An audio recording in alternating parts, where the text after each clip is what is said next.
Bueno, muy buenas tardes a todas y a todos los acá presentes. Un gusto tenerles. Buenas tardes. Buenas tardes a las personas que se están sumando a la actividad. Es un gusto para nosotros recibirles. Les saluda el profesor Andrés Molina Araya, docente de la Escuela de Estudios Generales. Les saludo en nombre de la cátedra Enrique Macaya Langman. Para la Universidad de Costa Rica, institución benemérita de la educación y cultura, para la Escuela de Estudios Generales y para la cátedra Enrique Macaya Langman, es un honor recibirles como público asistente a esta actividad.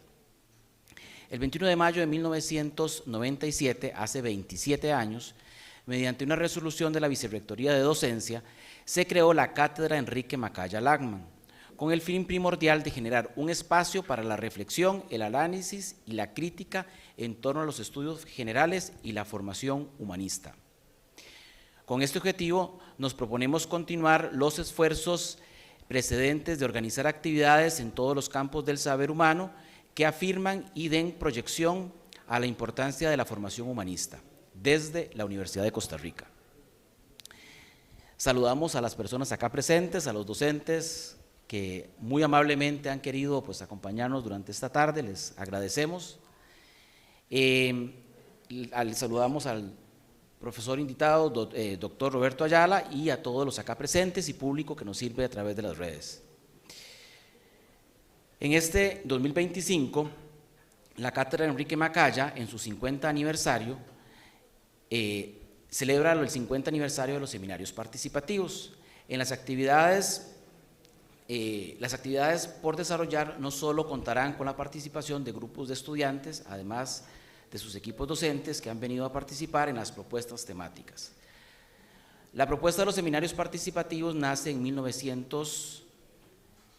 el tercer congreso, en 1971-72, que planteaba una nueva estructura organizativa de los estudios generales dentro de la Universidad de Costa Rica. Esta reforma fue impulsada por el profesor chileno Raúl Torres Martínez en 1974 y bajo la premisa de impartir un curso integrado de humanidades de una forma distinta. Los seminarios participativos iniciaron enfocados en el siguiente principio: integrar de interdisciplinariedad en la enseñanza como sugerencia orientadora del estudio del conocimiento que tiene para ver la influencia de las ciencias y la tecnología. Para esta primera experiencia fue un éxito, desde su aprobación en 1975 por la Vicerrectoría de Docencia. En estos 50 años, el carácter cogestivo ha estado en la base de los seminarios participativos, colocando a la persona estudiante en el papel central, promoviendo su potencial para aprender, crear y compartir. En este contexto de conmemoración de los 50 aniversarios de los seminarios participativos de la Escuela de Estudios Generales, damos inicio a la conferencia titulada América Latina en el contexto de la geopolítica contemporánea, desafíos y riesgos, que será dictada por el profesor Dr. Roberto Ayala Saavedra. El doctor Roberto Ayala es máster y doctor en sociología, con estudios en filosofía. Fue director de la maestría en sociología y autor de varios libros y numerosos artículos. Sin más, quedamos con el doctor Roberto Ayala.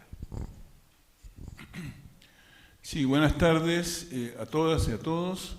En primer lugar, agradecer la invitación de parte de la Escuela de Estudios Generales, agradecer la participación de las y los colegas que han tenido a bien asistir a esta actividad junto con sus estudiantes, y un particular agradecimiento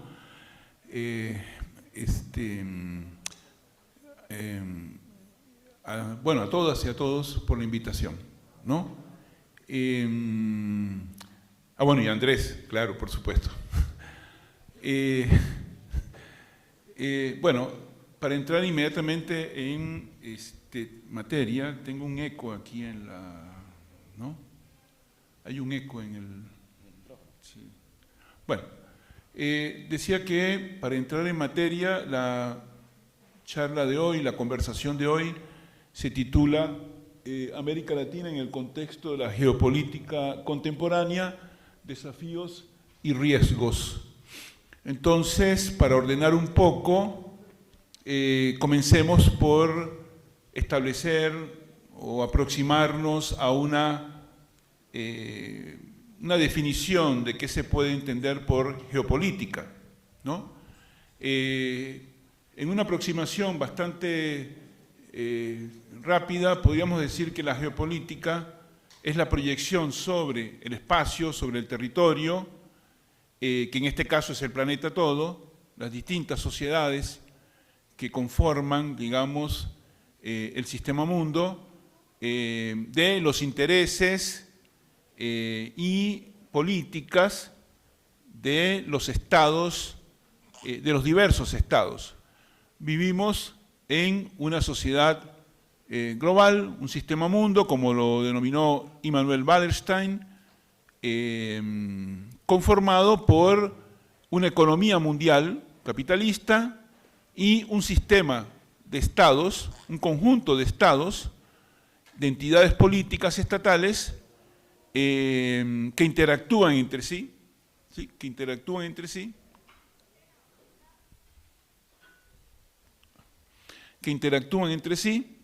Y que tienen intereses y persiguen objetivos que consideran importantes para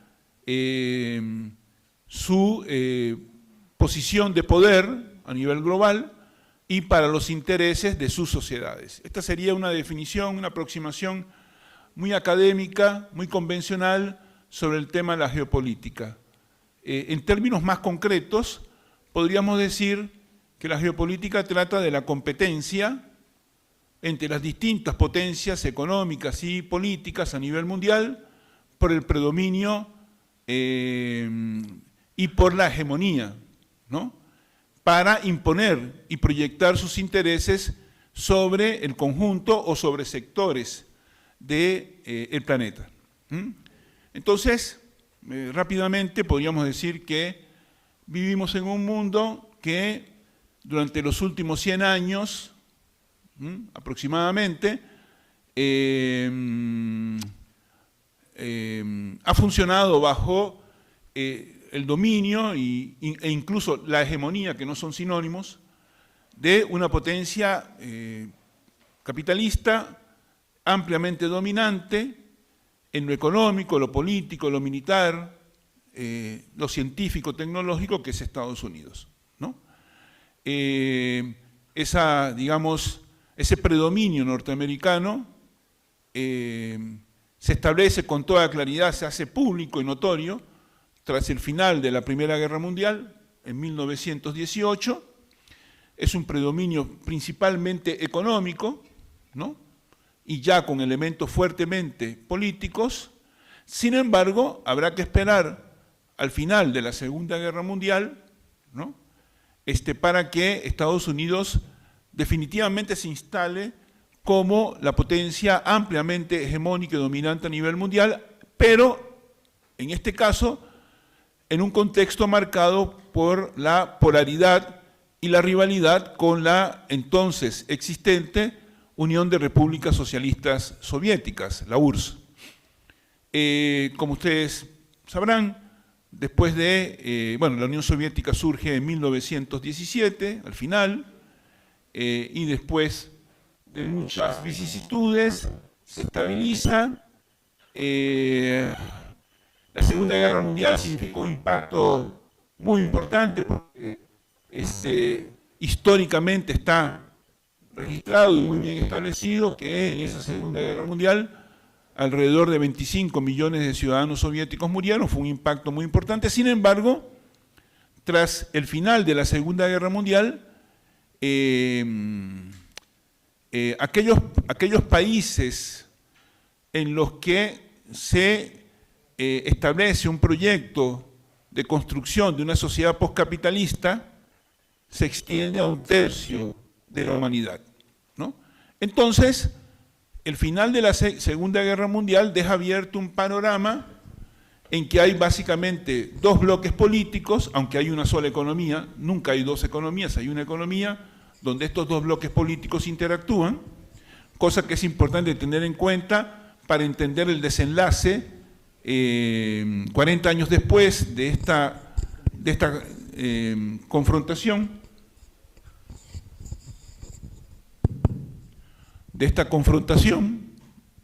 que fue conocida como la Guerra Fría. Durante esos 40 años, 50, casi 50 que podemos registrar entre 1947 y finales de la década de los 80, que son un poco más de 40 años, bueno, hubo una confrontación estratégica, económica, política, ideológica y geopolítica por influencia en las diversas sociedades del planeta entre Estados Unidos y la Unión Soviética. Esa confrontación estratégica se resolvió mediante el hundimiento del bloque del Este y el fracaso final del proyecto postcapitalista, producto de sus contradicciones, sus debilidades internas, sobre todo la burocratización de los regímenes políticos que acabó asfixiando el proyecto de conjunto. Fracasó de conjunto, pero dejó lecciones muy importantes, es una experiencia que dejó aspectos muy rescatables y ese proceso histórico continúa, ¿no? Continúa esa confrontación, esa, digamos, esa tensión interna en el proceso civilizatorio continúa abierto, puesto que, este no es el tema de la charla de hoy, pero para terminar esta introducción, este escenario general, esa tensión civilizatoria entre un sistema social existente, el capitalismo, que no tiene futuro, porque no puede dar lugar a un orden social justo, ¿no? No tiene futuro y no merece tenerlo, porque no puede dar lugar a un orden social justo. Sin embargo, se plantea el problema de que estamos sumidos en una crisis civilizatoria, puesto que la humanidad no encuentra una salida a un sistema social que, como digo, no tiene futuro. La famosa frase de Gramsci, ¿no? El presente no tiene futuro, el futuro no termina de aparecer, y en ese claroscuro emergen monstruos. Y esos monstruos son básicamente los riesgos que estamos viviendo hoy contemporáneamente, la multiplicación de crisis en el sistema social global, ¿no? Crisis de desempleo, crisis climática, guerras que tienden a extenderse, cambio tecnológico abrupto que introduce fuerte incertidumbre, inseguridad sobre el presente, incertidumbre respecto del futuro. En fin, hay una proliferación, una multiplicación, bueno, las confrontaciones geopolíticas que en este momento tensionan al mundo, la competencia estratégica ahora entre Estados Unidos y China. Bueno, hay una serie de elementos, la crisis de desigualdad social que recorre a la gran mayoría de las sociedades del mundo contemporáneo y que, por cierto, introduce nubes muy densas en el futuro de la juventud de hoy. ¿Me explico? Sobre todo para los más jóvenes, ¿no? Porque resulta una cuestión amenazante. Hay otros elementos, hay una ola autoritaria que recorre el mundo y que tiene distintos nombres que la personifican, ¿no? Pero un nombre importante es el señor Trump en Estados Unidos, que no es Trump, sino que es una corriente social y política en Estados Unidos y en otros países. Entonces, sí, el presente y el futuro está rodeado de nubarrones, de incertidumbres, y por eso que amenazan sobre todo a los más jóvenes, a toda la población del planeta, pero a los más jóvenes entre ellos, y es por eso que es importante que abordemos estos temas, estos interrogantes sobre cómo la situación geopolítica mundial nos puede afectar, ¿no? Piensen ustedes, nada más que para sensibilizar un poco y dramatizar algo, piensen ustedes que en este momento y desde hace 3 años Estamos así de una confrontación entre grandes potencias a partir de la guerra en Ucrania, ¿no? Me parece que no hace falta insistir demasiado en las consecuencias para la humanidad como un todo de que se diese finalmente una confrontación abierta. Ya hay una confrontación, pero por interpósita mano, me explico, ya hay una confrontación, pero mediada por algunos parapetos entre Rusia y Estados Unidos, la OTAN. Si esa confrontación pasara a ser directa y abierta, estaríamos ante el riesgo real de una guerra nuclear. Y eso sería catastrófico para toda la humanidad, ¿no? Y eso sin mencionar los otros elementos de crisis a los que ya hice referencia, ¿no? Cambio climático, desempleo, desigualdad social, y los interrogantes en torno a un cambio tecnológico que no se controla democráticamente, ¿no? Ustedes son parte de la generación que se está interiorizando con el tema de la inteligencia artificial y las nuevas tendencias e innovaciones tecnológicas, y aunque eso pueda ser muy contemporáneo, resulta que marca una constante en el funcionamiento del capitalismo. Es decir, esta no es la primera gran ola de innovación tecnológica en el marco de la historia del capitalismo industrial, que ya lleva 250 años. Resulta que cada ola de innovación tecnológica en el capitalismo plantea grandes incertidumbres y establece ganadores y perdedores. ¿Me explico? Entonces, este problema de que, por un lado, las tendencias de innovación tecnológica, científico-tecnológica, abren grandes posibilidades, desplazan el horizonte de las posibilidades humanas, es real, pero por otro lado introduce nuevas incertidumbres y amenazas, puesto que ese proceso de innovación científico-tecnológica es conducido y controlado por grandes corporaciones capitalistas, para los cuales los intereses del grueso de la humanidad no son una prioridad, grandes corporaciones capitalistas y unos cuantos grandes estados con un enorme poder político, económico, militar, etcétera, etcétera. Entonces, tenemos una situación, un panorama donde también hay aspectos positivos, ¿no? Donde también hay elementos esperanzadores, hay también, como decía, el costado luminoso de la revolución científico-tecnológica, que, como decía, amplía el horizonte de posibilidades. Hay que marcar el hecho de que el futuro de la humanidad, nuestro futuro, el futuro de ustedes, está en buena medida influido por el potencial emancipatorio del conocimiento científico y tecnológico. El avance del conocimiento científico y tecnológico en las próximas décadas, hasta finales del siglo, marcará cambios sociales y culturales muy importantes en distintos niveles y dimensiones. El futuro de la humanidad, nuestro futuro, en buena medida se juega en nuestra capacidad para ampliar el horizonte, el desarrollo del conocimiento científico-tecnológico, a lo que Karl Marx se refería hace ya 170 años como el General Intellect, en un pequeño texto, en un texto no pequeño, muy largo, de 1859, Marx se refería al tema del General Intellect.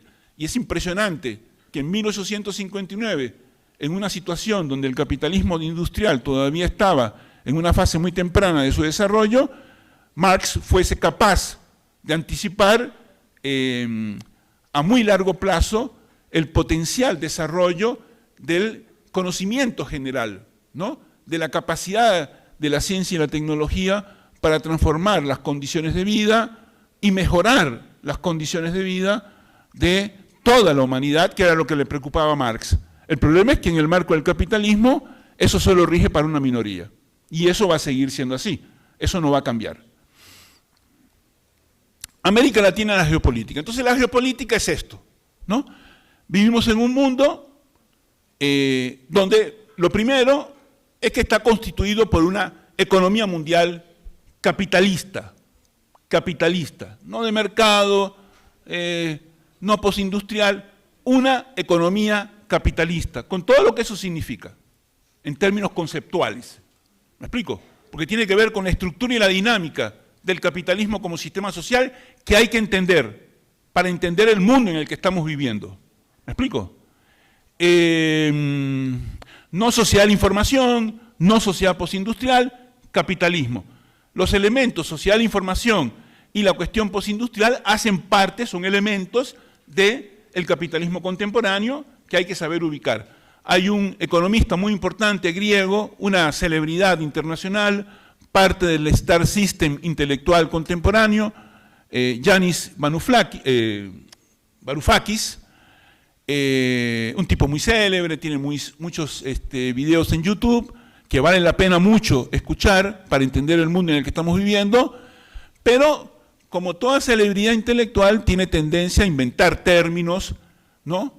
Que sean seductores, que ayuden a vender libros, ¿no?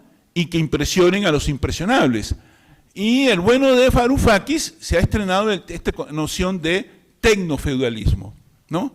Que es una noción que tiene mejor sonido que sentido, puesto que la articulación entre tecnología, innovación tecnológica y feudalismo es una contradicción inabyecto en los términos.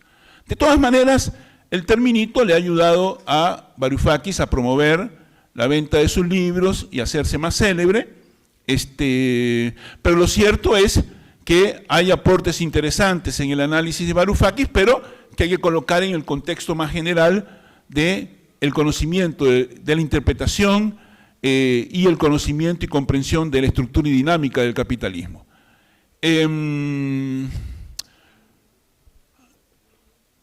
¿Por qué es importante traer a colación el tema del capitalismo como sistema social global en su dinámica y contradicciones estructurales? Es decir, con su dimensión luminosa y sus costados siniestros, ¿no? Y cuando digo siniestros, bueno, los luminosos son evidentes, es la capacidad del capitalismo para impulsar la expansión de la riqueza, para impulsar la innovación tecnológica, y en el apartado de lo siniestro tiene que ver el hecho de que inevitablemente se funda en la explotación del trabajo humano, en la dominación social y en distintas formas de opresión que son auxiliares respecto de la explotación y que se articulan dialécticamente con la misma. Pero, ¿por qué llamar la atención sobre el tema del capitalismo? Bueno, porque en relación con el concepto de geopolítica, bueno, ustedes los que tengan más interés pueden profundizar en el tema, hay mucho material escrito y visual sobre geopolítica, hay mucho debate, hay podcasts, hay páginas de internet que hablan sobre geopolítica, que son muy informativos, que son muy interesantes, hay muchos analistas hablando del tema geopolítica, y uno puede encontrar videos en YouTube, y todos en general, hay diversidad de niveles, de seriedad, hay muchos que son sesgados, hay muchos analistas que son muy sesgados para un lado o para el otro, pero bueno, ni modo, la experiencia y el conocimiento le ayudará a cada una, a distinguir lo que es más sólido de lo que es menos sólido, lo que es más profundo de lo que es más superficial. Sin embargo, la mayoría de estos comentaristas, analistas, incluso los mejores, los más serios, adolecen de una debilidad, de una carencia, de una objetable, y es que los expertos y las expertas en geopolítica tienden a abordar el tema de manera fenoménica, superficial. ¿Me explico? Hay estados que se pelean entre ellos y que tienen intereses, ¿no? Entonces, el terreno de la política mundial es un terreno donde hay actores que son estados personificados por líderes políticos que compiten por sus intereses, ¿no? Entonces, cada analista establece quiénes son los buenos y quiénes son los malos. ¿Me explico? Si uno ve, por ejemplo, los análisis que hay sobre la guerra en Ucrania, o debería decir la guerra en Palestina, en realidad la matanza cobarde del Estado sionista en Palestina, bueno, depende de los analistas, los buenos son unos o los otros. Y casi todos tienden a personificar, ¿no? Por ejemplo, Trump para algunos es el malo, para otros es el bueno. Netanyahu para muchos es el malo y para otros, pocos, es el bueno. Pero la geopolítica no es solo una competencia entre estados, ni entre personalidades. Hay una tendencia contemporánea, no solo en el análisis geopolítico internacional, sino también a nivel de los análisis locales, a reducir el análisis sociopolítico a psicología política, a reducir el análisis sociopolítico a psicología política. Entonces, aunque tengo mucho la tentación, y ojalá tuviera la oportunidad, pero no me voy a meter en eso, cuando se discute a nivel nacional la política, se habla de la psicología de uno de los personajes, tal vez el más importante del teatro político nacional. La psicología política cumple un papel y tiene un peso, un espacio, sin duda alguna. Por ejemplo, si hiciéramos el análisis del fascismo en el siglo XX, que es muy necesario porque hay mucha gente utilizando de manera alegre y ligera el término fascismo para hacer análisis, hay que tener cuidado con el uso de las nociones y los conceptos. Los errores teóricos inducen extravíos políticos. Cuando uno usa un término, un concepto complejo, históricamente situado, lo utiliza de manera caprichosa, como un arma arrojadiza, ¿no?, en el debate político o politiquero, eso induce, maleduca a las personas, al auditorio y sobre todo a los más jóvenes. Entonces, el fascismo es un concepto complejo, muy complejo, históricamente situado y que está en relación con circunstancias que se dieron en el mundo durante la primera mitad del siglo XX. Siempre hay elementos de fascismo tratando de, las orejas del fascismo siempre están por ahí asomando, pero se requieren condiciones muy particulares para que un movimiento fascista tenga éxito. Esto también es parte de la geopolítica contemporánea. Pero, digamos, durante el siglo XX y hasta el presente, el fascismo es un fantasma que recorre. Un fantasma que no ha desaparecido. Por ejemplo, en Italia, hoy, un país tan importante históricamente como Italia, con una gran contribución civilizatoria, más allá de las contradicciones y los aspectos oscuros o siniestros, Italia ha hecho una gran contribución a nuestro acervo cultural compartido de los últimos 2500 años. Y hoy es gobernado por una señora, la señora Meloni, que viene de un partido filofascista, abiertamente. ¿Me explico? Sin embargo, aunque la señora Meloni venga de un partido filofascista, no puede gobernar como fascista hoy, en la Italia de hoy. ¿Me explico? No es lo mismo que la señora Meloni venga de un partido y de convicciones filofascistas a que pueda gobernar como fascista. Las condiciones no son las mismas que en los años 30 en la Italia y en el mundo de la época. Hay otras personas con este perfil. La señora Le Pen, por ejemplo, en Francia, ¿no? Que en cualquier momento puede llegar a ser presidenta de Francia, considerando la crisis del gobierno del señor Macron en Francia. La señora Alice Weidel, dirigente de la ADF en Alemania, claramente filofascista también, ¿no? Y que también es una figura política de mucho peso en Europa, y otras figuras a nivel internacional que plantean, que nos recuerdan que la amenaza fascista siempre está presente, pero no siempre están dadas las circunstancias sociales que permitan, entonces habría que entender. Entonces, en este caso, la psicología política cumple un papel. Si estudiáramos el fenómeno del fascismo del siglo XX, sin duda la psicología de Adolf Hitler sería un factor importante en el análisis. Pero ese factor de psicología política está subordinado a circunstancias histórico-sociales. No es autónomo, depende de circunstancias histórico-sociales.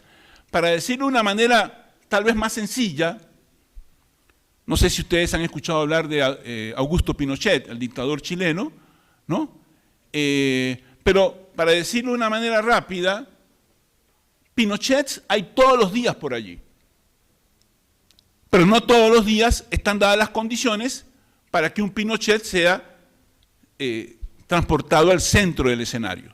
Se requieren condiciones sociales históricas que los mismos seres humanos construimos, los individuos y los grupos, en las luchas sociales, construimos circunstancias histórico-sociales que abren el escenario y la posibilidad histórica concreta para que ciertos personajes de distintos signos puedan emerger y instalarse como factores importantes en el proceso histórico-social. Decía geopolítica y capitalismo. Me refería a que buena parte de los comentaristas sobre geopolítica, algunos son muy profundos, aportan muchos elementos, pero generalmente tienen un déficit. Olvidan la relación geopolítica-capitalismo. Entonces, la geopolítica se transforma en una competencia más o menos arbitraria, caprichosa, atravesada por rasgos psicológicos de los o las líderes o lideresas que encabezan y personifican procesos. Los individuos cumplen un papel en la historia. Los individuos cumplen un papel en la historia. Pero ese papel en la historia de los individuos depende de circunstancias sociales. Por ejemplo, si Napoleón nace en Francia, bueno, nació en realidad, no era francés, era corso, era de Córcega, ¿no? O sea, medio italiano, en realidad. Pero si Napoleón nace 30 años después, no llega a ser Napoleón porque las condiciones sociales habían variado. Es decir, los personajes históricos requieren condiciones. Entonces, la geopolítica hay que entenderla metodológicamente en relación con las dinámicas de los conflictos internos en el capitalismo. O para decirlo de otra manera, decía, vivimos en un mundo capitalista que significa una gran economía mundial controlada desde algunos centros de poder, pero también ese sistema mundo, para citar otra vez a Wallerstein, está en tensión con un sistema de estados. El sistema mundo no es una pura economía, es una combinación de política y de economía, y también de cultura. Pero centrémonos en economía y política.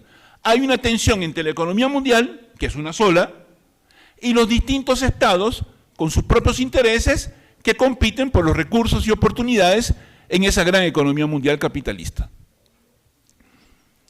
De eso trata la geopolítica. Porque la geopolítica de cada estado, los intereses geopolíticos de cada estado, dependen de los intereses de sus élites, del poder, de sus sectores dominantes, privilegiados, de sus clases dominantes.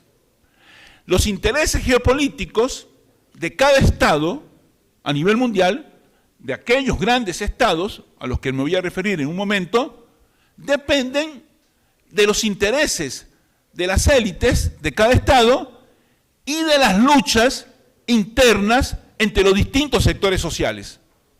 Porque los otros sectores sociales también juegan un papel, no solo las élites, también los sectores subordinados y distintas corrientes y grupos desempeñan un papel, meten presión para moldear y modelar la política de los estados en relación con sus intereses.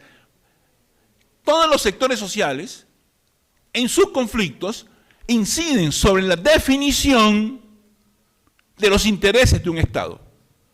Entonces, por ejemplo, en un país como Estados Unidos, en los estados europeos, como Francia, Italia, Alemania, en los países sudamericanos como Brasil, Argentina, ha habido fuertes controversias entre distintos sectores sociales con respecto a la política que debían tener sus respectivos estados en relación con la matanza sionista en Palestina.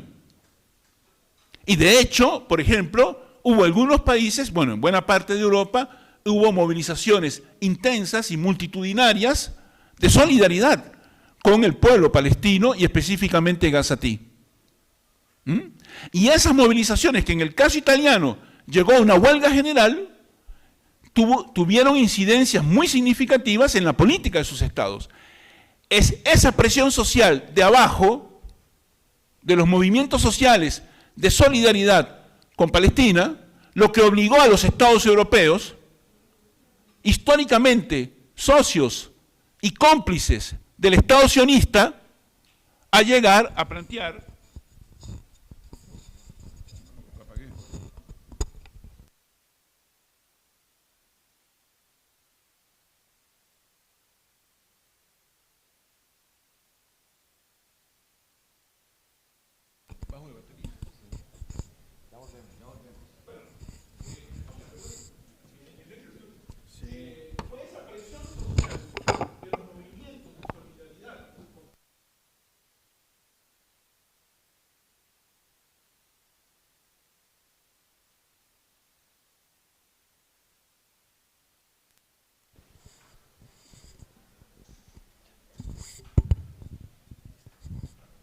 Sí, ya estamos de vuelta.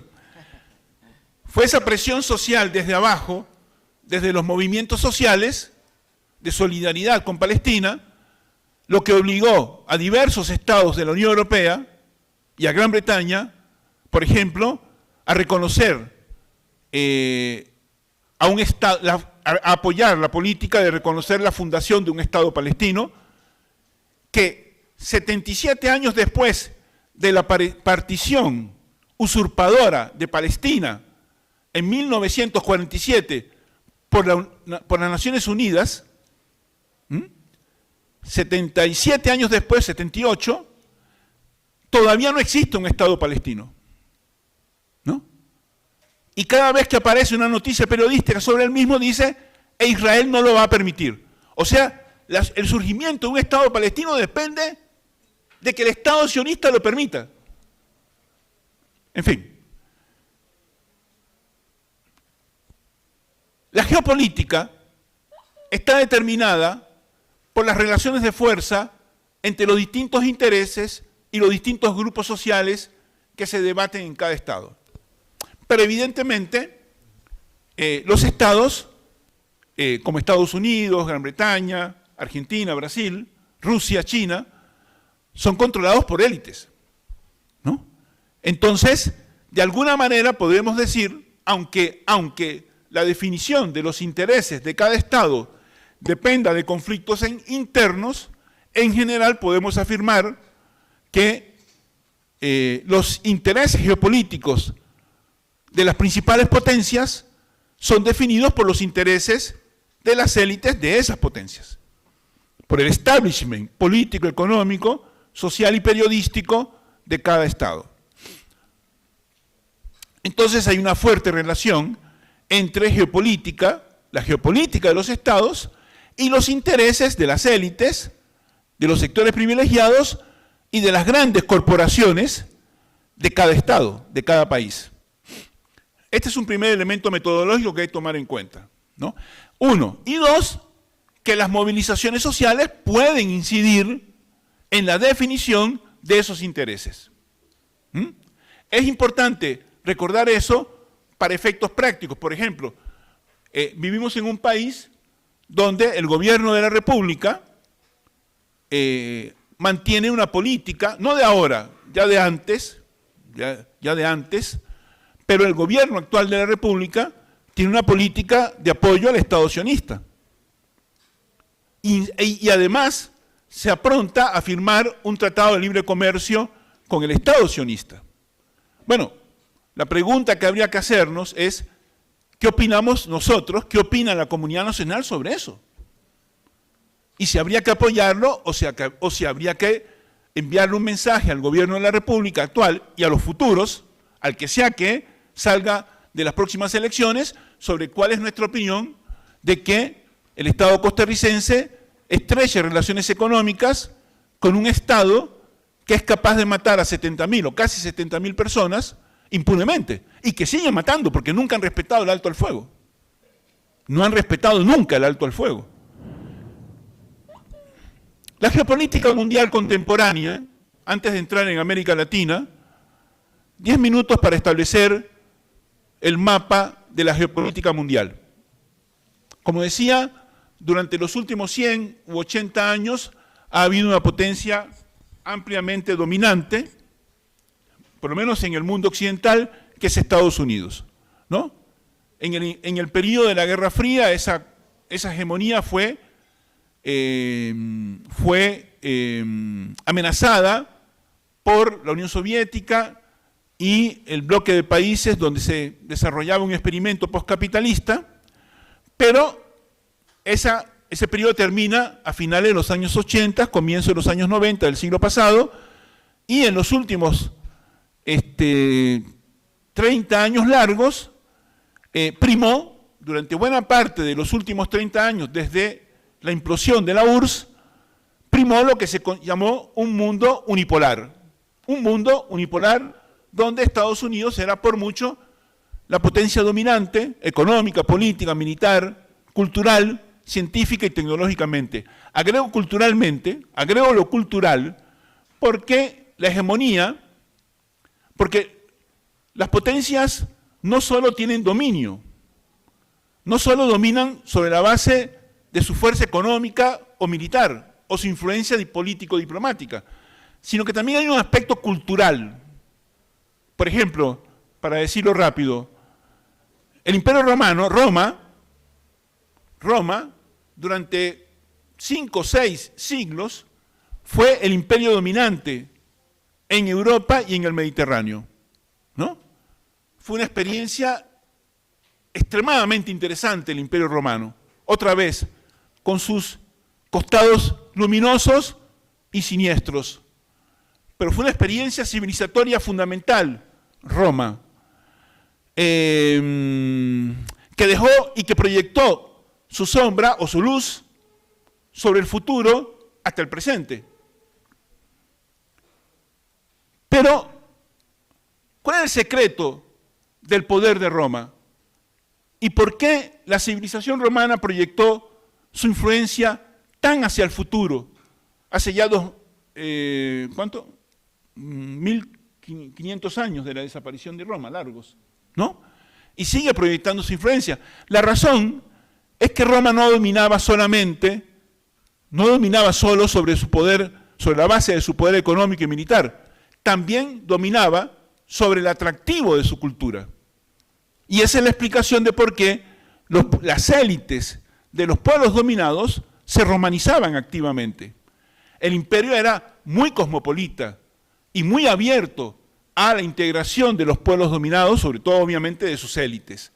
Pero buena parte de la población del imperio que vivió bajo el Imperio Romano, latinos o no, italianos o no, se romanizaron. De hecho, esa es una de las razones por las cuales nosotros hablamos castellano, que es una lengua romance derivada del latín vulgar.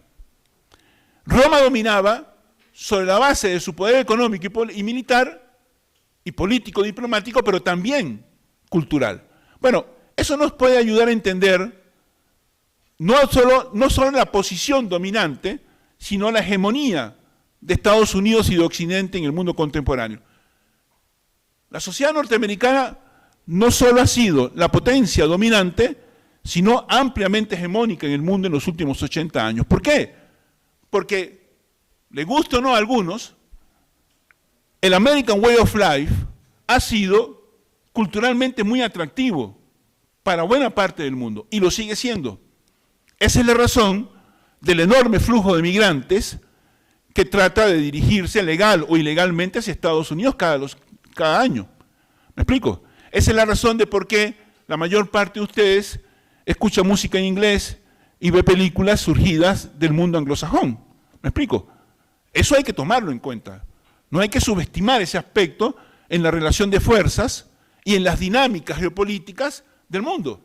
Y y cuáles pueden ser las dinámicas en el futuro más o menos próximo, inmediato, de corto o mediano plazo.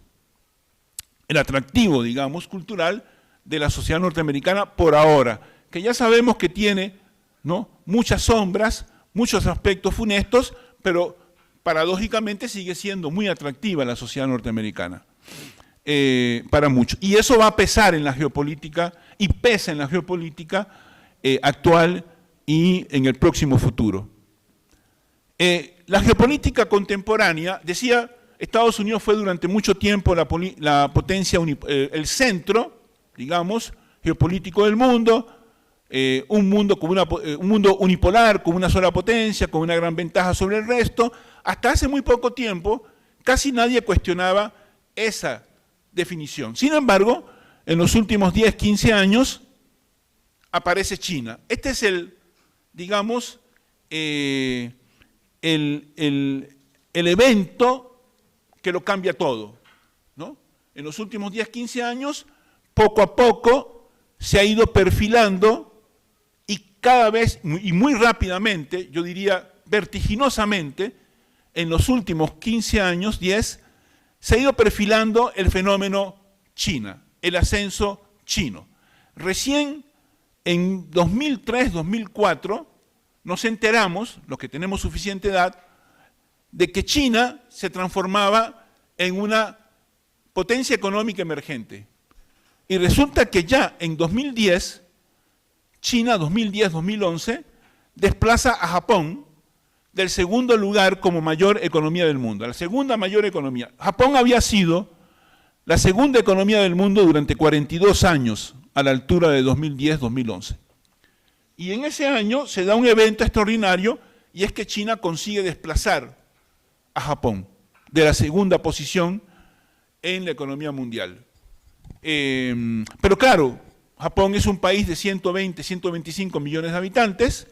China en ese momento ya era un país con 1.250, 1.300 millones de habitantes, lo cual significa que, aunque China pasaba a ser la segunda economía mundial, sin embargo, en términos per cápita, estaba muy por debajo del ingreso per cápita de los países capitalistas avanzados. Además, en 2010-2011, hace unos 15, 14 años, China ya aparecía como la segunda economía mundial, pero la mayor parte de las veces se decía, bueno, es el taller del mundo, en realidad China es la segunda economía por volumen de producción, pero buena parte de esa producción la desarrollan corporaciones extranjeras, no de capital chino.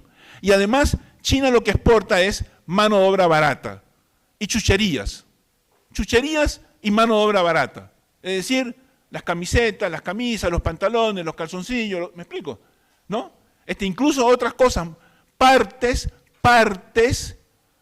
de objetos tecnológicos sofisticados se fabrican en China para bajar costos.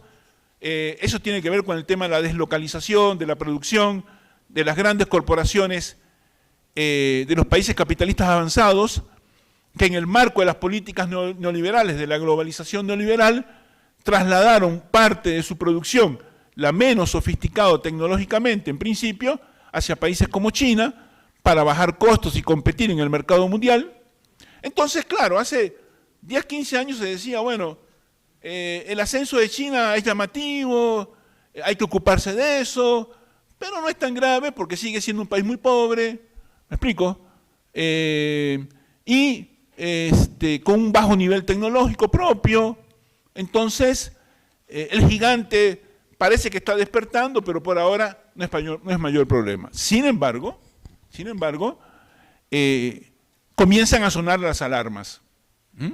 Comienzan a sonar las alarmas y algunos, los más entendidos y los más preocupados con los intereses geopolíticos de Estados Unidos, comienzan a darse cuenta de que el ascenso chino plantea algunos problemas. Entonces, ya en el año 2009, 2010, es presidente de Estados Unidos el señor Obama. Y ya con Obama comienza en Estados Unidos un movimiento de, ojo, cuidado, hay que tomar medidas frente al ascenso chino, ¿no? Y comienza el eslogan Buy American, compre americano. ¿Me explico? Y comienzan las primeras medidas legislativas, ¿no? Sobre todo impulsadas por los sindicatos, algunas empresas norteamericanas de tamaño medio y que producen sobre todo para el mercado interno, y algunos sectores de población. En el año 1986, porque esto comienza en la década de los 80, un cineasta norteamericano muy conocido, Michael Moore, que no produce ficción, sino que produce documentales, no sé si han escuchado de Michael Moore, pero tal vez en estudios generales, en los cursos de humanidades se pueda ver algo de Michael Moore, que es un tipo célebre, tiene un catálogo de documentales sobre temas muy interesantes. Michael Moore realiza el primer documental, el documental que lo tornó famoso, una celebridad, porque el documental ganó un Oscar al largometraje documental, y se llamaba el documental Roger and Me. Roger and Me. Y el documental trataba sobre el tema de la desindustrialización de la ciudad de Detroit. Detroit es la ciudad norteamericana que históricamente fue la sede real y simbólica de la industria automotriz norteamericana. Ya en 1986, ojo, hace 39 años, Roger and Me y Michael Moore le decían a Estados Unidos que el traslado de fábricas hacia otros países para ahorrar costos y aprovechar el bajo costo de la mano de obra en países como China, India, México, la no existencia de sindicatos, por tanto, de salarios muy bajos y de condiciones de explotación de la fuerza de trabajo sumamente mayores que en Estados Unidos, y además la no existencia o existencia retórica de regulaciones ambientales, hacía que fuese un buen negocio trasladar la producción a esos países, para que las corporaciones norteamericanas, que pagaban salarios muy altos en Estados Unidos y que enfrentaban regulaciones ambientales, sindicatos nefastos, etcétera, etcétera, pudieran driblar estos controles. ¿Te parecía un buen negocio? Parecía un buen negocio. ¿Me explico? Las corporaciones norteamericanas bajaban costos y podían competir con las europeas y con las japonesas y las coreanas emergentes. Pero Roger and Me y los sindicatos norteamericanos, muy burocráticos, pero en esto correctos, alertaban, ojo, ya a finales de los años 80 alertaban, se están perdiendo trabajos, empleos valiosos, bien pagos, industriales, y se está desindustrializando Estados Unidos. Bueno, resulta que 30 años después, en el gobierno de Obama, ya es un hecho que Estados Unidos está sufriendo las consecuencias de una política de 30 años neoliberal, de apertura, de desregulación, cuyos efectos desindustrializadores y de pérdida de trabajos valiosos se estaban notando. Y con Obama comienzan las primeras medidas. A pesar de Obama, porque Obama era un globalista y más bien la presión vino desde abajo, desde sectores sociales, algunas empresas, tanto el Partido Demócrata como el Partido Republicano en aquella época eran globalistas, así que la presión vino de abajo. Pero después de Obama viene el señor Trump, la primera administración del señor Trump, ¿no? 2016. Y en 2016, 6 años después, resulta que el problema chino ya es cada vez mayor y preocupante. Entonces, con el señor Trump comienza la guerra comercial contra China, los aranceles. Ahora la cosa ya escala a otro nivel. Ya no es solo el compre americano e invirtamos en la industria norteamericana, ahora es aranceles a China. guerra comercial con China. Bueno, aquello provocó un revuelo, se habló mucho de aquello, hasta allí. Comienzan los aranceles, Trump se va en el 2020, a finales de 2020, cuando el señor Trump se va, estamos todos ocupados con lo peor de la pandemia de COVID. Así que la mayoría de nosotros estaba en otras. Pero el señor Trump había implementado ya el comienzo de la guerra comercial con China, con las afectaciones para China, pero también para la economía norteamericana, que depende extraordinariamente de las importaciones de China para abaratar sus costos de funcionamiento interno y para mantener la inflación baja en Estados Unidos, dependen de China. Aparte, China se ha transformado en el mayor prestamista de Estados Unidos, es el principal poseedor de bonos de la deuda norteamericana. Estados Unidos tiene hoy, este es un elemento geopolítico fundamental para entender la política de Trump y el comportamiento de Estados Unidos. Estados Unidos es un país, lo voy a decir ya para que quede claro, yo no soy partidario de que Estados Unidos está al borde de un derrumbe, ni que está a punto de ser sustituida por China como potencia dominante, ni nada que se le parezca. Estados Unidos sigue siendo hoy, con todas, ya voy a retomar el tema de la deuda y de los problemas internos, pero hoy y por todo el futuro previsible, o sea, previsible puede ser 5 años o puede ser 3 meses, porque en 3 meses puede pasar algo extraordinario y cambiar todo el análisis, la prospectiva tiene ese problema. ¿Me explico? La prospectiva tiene el problema de que proyecta condiciones actuales, pero las condiciones actuales pueden cambiar en un santiamén.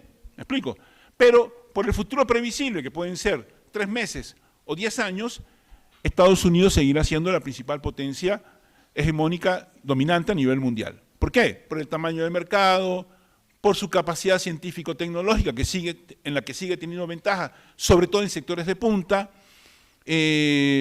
porque además encabeza una coalición poderosa. Estados Unidos no es solo Estados Unidos, es la comunidad anglosajona, es la Unión Europea, es Japón y Corea del Sur, como mínimo, más otros pequeños países del mundo, entre los que se cuentan varios de América Latina. Pero Estados Unidos encabeza una coalición formidable. ¿Me explico? Tiene un enorme mercado, sigue teniendo una enorme capacidad industrial, sobre todo en sectores de punta y científica tecnológica. Además, militarmente está muy por encima del segundo, que sería China o de Rusia. Es decir, Estados Unidos invierte cada año cerca de $1 millón de dólares en defensa, en el gasto militar, que es 4 veces más que lo que gasta China, ¿no? Y es 10 veces más de lo que puede gastar Rusia. ¿Me explico? Es decir, Estados Unidos sigue siendo ampliamente, Estados Unidos tiene un dispositivo militar a nivel mundial de 800, más de 800 instalaciones militares en el mundo, entre los cuales se cuentan casi 200 bases militares. China no tiene ninguna, creo que por ahí tiene una. Rusia tenía una en Siria y ya la perdió. ¿Me explico? Entonces la ventaja militar, y está el aspecto cultural que ya mencioné, que también es un factor muy importante y de mucho peso a la hora de establecer relaciones de fuerzas geopolíticas.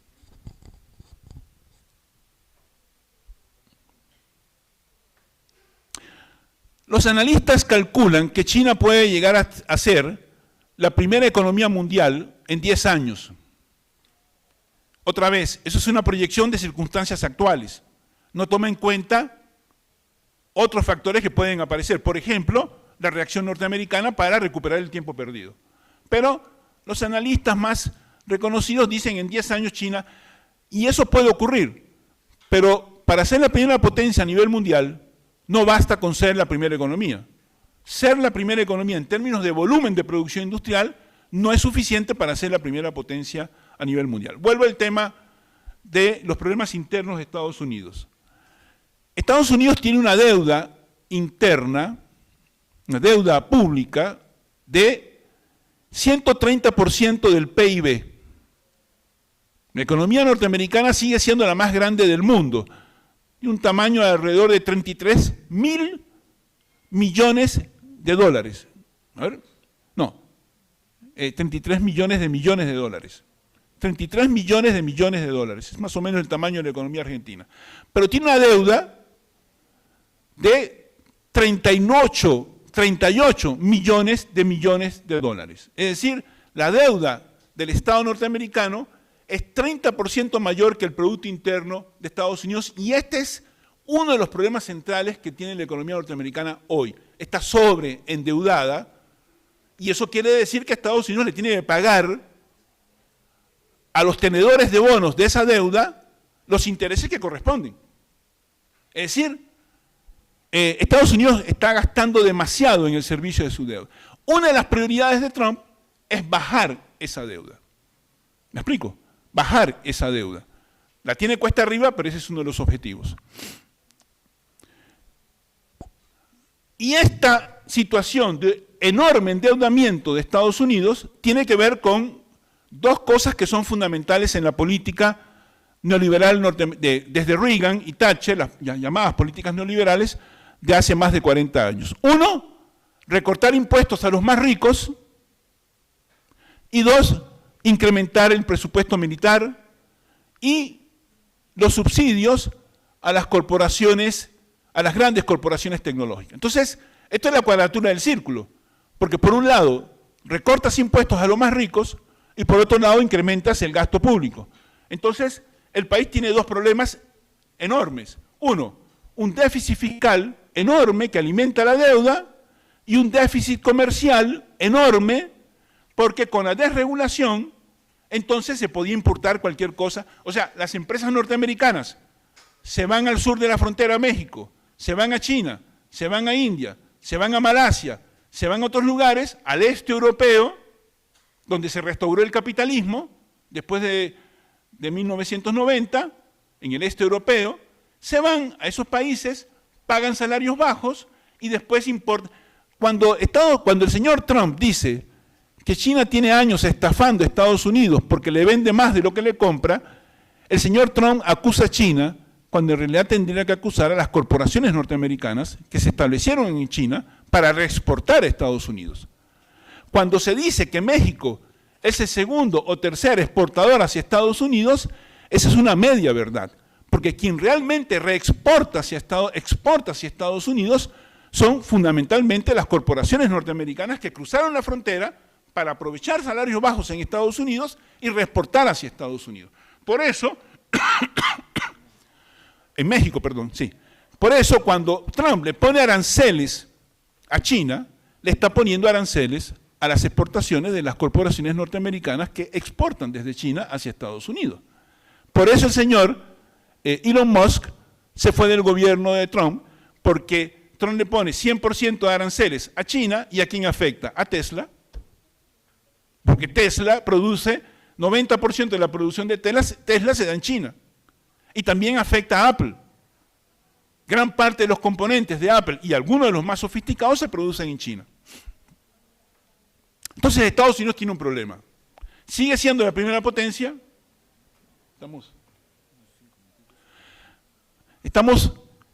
Tiene problemas, sigue siendo la primera potencia, pero tiene problemas pendientes que necesita resolver en términos de deuda, de comercio. En pocas palabras, Estados Unidos es una sociedad que se ha acostumbrado a vivir por encima de sus posibilidades, a producir, a consumir más de lo que produce durante 50, 60 años, y se llegó al final del camino. Se llegó al final del camino porque ahora hay una potencia económica del mismo tamaño que Estados Unidos que plantea un serio problema, ¿no?, para el futuro norteamericano. Entonces, eso es un poco, bueno, he mencionado un poco lo de Ucrania, lo de Rusia. Yo sé que hay algunos analistas que consideran que Rusia toma mucho en cuenta el papel de Rusia. Desde mi punto de vista, lo de Rusia tiene mucho menos importancia que lo de China. Rusia es una economía, es la sexta economía del mundo en términos de poder de paridad adquisitiva. Es una economía mucho menor que la de Estados Unidos, ¿no? Un séptimo de la economía de Estados Unidos. Es una potencia regional, Rusia. Rusia ha tenido serios problemas ha tenido un costo enorme en la guerra de Ucrania, ese es un tema particular, pero yo no sobreestimaría el papel de Rusia en este panorama, ¿no? Y luego está el tema de la Unión Europea. Europa, el principal problema de Europa, como aliado de Estados Unidos o subordinado de Estados Unidos, bueno, sería un tema bastante complejo, las tensiones dentro de la Unión Europea, los conflictos de intereses entre los distintos sectores, el hecho de que Trump obligue a los países de la Unión Europea a dedicar 5% de su PIB al gasto militar, cosa en la que no están en condiciones, Europa no está en condiciones de gastar tanto, la mayor parte de los países gasta menos de 1% en defensa, y Estados Unidos los quiere obligar a que gaste 5%, eso va a tener un impacto enorme sobre el estado de bienestar europeo, que es lo que mantiene la relativa estabilidad de Europa. Todo el mundo sabe que hay partidos de ultraderecha floreciendo por toda Europa. De hecho, ya mencioné a la señora Meloni, a la señora Le Pen, etcétera, etcétera. Pero Europa tiene un problema fundamental. Europa tiene un problema fundamental. Y es que no puede competir económicamente y tecnológicamente en el mundo contemporáneo. Es decir, los europeos están muy a la saga de Estados Unidos, pero también de China, e incluso en algunos aspectos de Rusia, de Corea y de Japón. Es decir, para decirlo rápido, hace 20 años la economía europea, de la Unión Europea, representaba 31% del PIB mundial. Hoy está en torno al 17 o 18%. Es decir, Europa en 20 años ha perdido más de 10 puntos porcentuales de peso en la economía internacional. Es decir, la economía europea, los europeos están perdiendo rápidamente peso económico y tecnológico en la economía mundial, y eso tiene consecuencias inevitables a nivel de peso político, influencia, etcétera, etcétera, ¿no? Europa básicamente se está moviendo con mucha rapidez a una condición de un museo, el principal atractivo turístico para el mundo. Entonces todo el mundo tiene que ir a Europa a ver a Notre Dame, tiene que ir a Roma, tiene que ir a qué sé yo, pero en términos geopolíticos Europa pesa cada vez menos porque cada vez tiene menos peso económico y tecnológico. A ver si termino con, este es un poco el panorama geopolítico mundial, de grandes tensiones, guerras reales como en Ucrania, localizadas, guerras por interpósita mano entre Occidente y Rusia, la tensión en China con el tema Taiwán, ¿no? La tensión de la política norteamericana hacia China se ha tensionado en las últimas administraciones. El señor Biden escaló, profundizó el conflicto con China, porque no solo mantuvo la guerra comercial, sino que introdujo medidas de política económica interna y externa, reforzó los aranceles y además se metió con temas sensibles para China, como es la cuestión de Taiwán, como es la cuestión del Tíbet, la cuestión de la región uigur. Es decir, el señor Biden escaló el enfrentamiento con China. Y Trump vuelve ahora y en algunos aspectos pone paños fríos, ¿no? Trump, como buen republicano, no se mete en las cuestiones de derechos humanos, que es una manipulación por parte del Partido Demócrata, bastante hipócrita los demócratas también, pero en el caso de Trump no se mete tanto con los temas estos sensibles de derechos humanos o de la región de Tíbet, etcétera, etcétera, pero sí profundiza la confrontación económica, que es lo que más le preocupa a Estados Unidos. En ese contexto, América Latina, me van a perdonar si me dan unos cuantos minutos, ¿no? Yo sé que están tal vez un poco cansados, pero quiero leer solamente para sintetizarlo de América Latina y tal vez en las preguntas podemos profundizar un poco más. Voy a decir lo siguiente. Simbólica y políticamente, la historia de las relaciones, ojo con esto, ojo con esto. Simbólica y políticamente, la historia de las relaciones de América Latina con Estados Unidos ha estado, de alguna manera, marcada por la llamada Doctrina Monroe, formulada por John Quincy Adams, secretario de Estado del presidente James Monroe y futuro presidente de Estados él mismo, Quincy Adams, hombre que también desempeñó un papel central en el desalojo de la ya muy decadente España de Florida. Cierro paréntesis. En 2 siglos, Estados Unidos ha avanzado ojo con la relación, esto es una síntesis de la relación de Estados Unidos con Hispanoamérica o América Latina. En 2 siglos, Estados Unidos ha avanzado sobre territorios de las antiguas colonias españolas, arrebatando a México un equivalente a 55% de su territorio, ha promovido el derrocamiento de gobiernos legítimamente establecidos y ha provocado múltiples golpes de Estado, apoyado brutales dictaduras militares, invadido países de la región, Cuba, Puerto Rico, Dominicana, Haití, Nicaragua, Panamá, Guatemala, puntos suspensivos, financiaron y apoyaron técnicamente operaciones represivas de ejércitos locales, como la Operación Cóndor en el Cono Sur, que mató personas en 4 países. Se apropió de buena parte de las principales riquezas naturales y fuentes de acumulación de capital de los países de la región, intervino en la política interna y manipuló elecciones, financió grupos armados que desestabilizaron procesos políticos sociales que tenían como objetivo la emancipación política, económica o social, estableció un diverso dispositivo de presencia militar, bloqueó y socavó procesos de integración hispanoamericana, impuso condiciones de dependencia económica y semicolonialidad política que, sobre la base de la fragmentación hispanoamericana, aseguran la debilidad e impotencia de los países de la región y un siniestro, etcétera. Termino. Por supuesto, la casi totalidad de esas acciones contó con la entusiasta colaboración y complicidad, incluso la solicitud de las ignominiosas élites sociales locales en América Latina, en Hispanoamérica. Pero esas oligarquías se han sostenido a lo largo de buena parte de estos 2 siglos, en gran medida, por el soporte norteamericano. En breve, Estados Unidos ha sido una pesadilla para América Latina durante 2 siglos. Lo sigue siendo en el presente y todo indica que seguirá siéndolo en el futuro inmediato si nada cambia internamente en nuestra región. Esa es la manera en que se me ocurre sintetizar 200 años de historia de América Latina en su relación con la potencia del norte, cosa que fue antevista por Simón Bolívar, en alguna famosa expresión que alguna vez emitió. América Latina, para terminar, en 3 minutos, 4 minutos.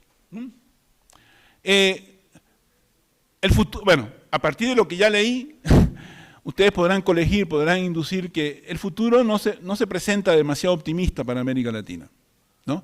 Y la razón es básicamente 2. Una, la principal, en mi opinión, es que, ahora voy a hablar de Hispanoamérica, dejando a Brasil fuera. El problema central de nuestra región, Hispanoamérica, histórico, es la balcanización original de la primera mitad del siglo XIX, ¿no? Mientras las colonias anglosajonas mantuvieron su unidad a un alto costo, porque pasó por una guerra civil que duró 4 años, la guerra civil norteamericana, donde, sabrán ustedes, es la guerra donde más norteamericanos han muerto en la historia. 750.000 norteamericanos murieron en la guerra de secesión, cuando el país tenía 40 millones de habitantes, si es que llegaba a 40 millones de habitantes, y murieron 750.000. En la Segunda Guerra Mundial murieron menos de la mitad, y en Vietnam murieron 50.000. La guerra de secesión norteamericana, la guerra civil, fue una guerra en serio, se mataron con ganas. Pagaron un alto precio, pero mantuvieron su unidad. Y eso fue clave para que luego, unas cuantas décadas después, llegaran a ser una potencia fundamental a nivel mundial. Las colonias lusas, portuguesas, mantuvieron su unidad, a pesar de conflictos internos e intentos de separatismo. Yo viví 9 años en Brasil, estudié en Brasil, mi primera carrera universitaria, conozco bien el país. Es un gran país, pero atravesado con tremendas fracturas sociales, pero Brasil se las arregló para mantener su unidad e incluso avanzar sobre territorios de las excolonias hispanoamericanas, sumidas en su fragmentación y debilidad diversa. ¿Cuál es el problema de Hispanoamérica? ¿Cuál es nuestro problema? Que somos 19 o 20 países liliputienses, débiles en distinto nivel y grado, impotentes geopolíticamente. No hay un solo país de Hispanoamérica que tenga peso significativo, ni siquiera medianamente, en la geopolítica mundial. Brasil sí lo tiene, y puede llegar a tener mucho más, porque mantuvo su unidad. Es un país de 8,5 millones de kilómetros cuadrados, 210, 215 millones de habitantes.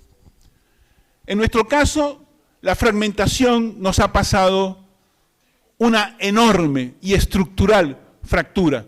Lo digo rápido. México es una provincia económica de Estados Unidos. 83% de la economía norteamericana, mexicana funciona en dependencia de Estados Unidos. Esa es la razón por la cual los gobiernos mexicanos, los progresistas, López Obrador y la actual señora Sheinbaum, ni siquiera se acercan a los BRICS. Ni siquiera se acercan a los BRICS ni como observadores. Y cada vez que les preguntan a López Obrador y a Sheinbaum, repiten: el futuro de México es Norteamérica. Argentina es un país socavado económicamente por Estados Unidos hace 50 años, desde la época de Perón. La última crisis argentina, responsable de manera indirecta del ascenso del señor Milei a la presidencia, fue el hundimiento de la economía argentina por BlackRock. BlackRock es una gran corporación a nivel mundial, un poder detrás del poder, un poder fáctico real. BlackRock es una enorme corporación que tiene un enorme poder político a nivel mundial, y BlackRock prácticamente le disparó 3 misiles a la economía argentina, que la derrumbó en 2015.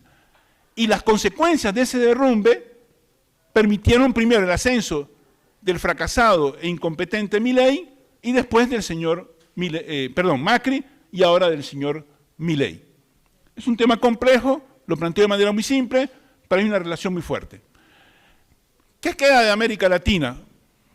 México, Argentina, Venezuela en este momento tiene una flota norteamericana de navíos de guerra en sus costas, que amenazan con atacar militarmente Venezuela, con el cuento del narcotráfico, porque los norteamericanos cada vez que quieren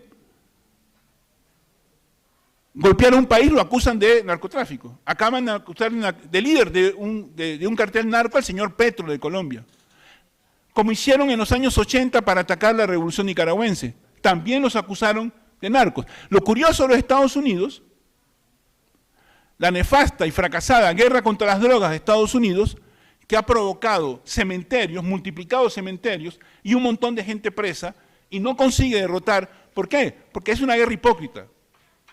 Porque Estados Unidos es el principal financiador, el principal mercado de consumo, ¿no?, del negocio de las drogas. Pero, termino. Entonces, este es un punto fundamental. Bueno, cierro con esto. Podríamos tocar el tema de Panamá, por ejemplo, con el canal. El señor Trump amenaza con retomar el control de Estados Unidos, del canal de Panamá, incluso por vías militares. Podríamos tomar las medidas de Estados Unidos en Centroamérica, retirando visas, respaldando al gobierno del señor Bukele.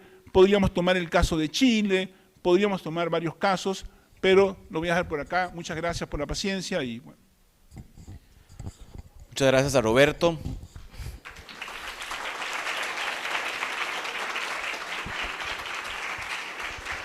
Ahora vamos a tener un espacio de preguntas que es muy importante para nosotros, la participación de cada uno y cada una de ustedes.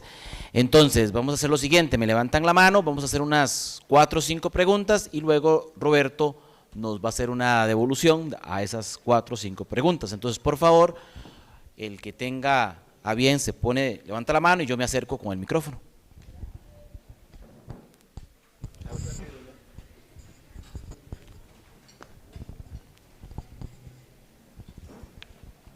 bien, por acá hay.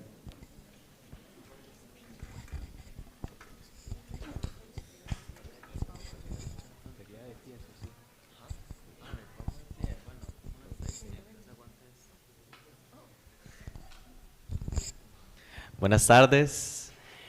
Mi consulta es respecto al impacto que tendría China en caso que desplace a Estados Unidos como economía. Como usted informó en su conferencia, se estima que en las condiciones actuales, en 10 años, será pues China ya como el imperio, no mencionado imperio ante América Latina, ya que sabemos que América Latina históricamente hoy en día es el patio trasero de Estados Unidos, pero sí hay algunos factores y elementos que de hecho fueron mencionados y me gustaría mencionar y aumentar, bueno, expandir su idea.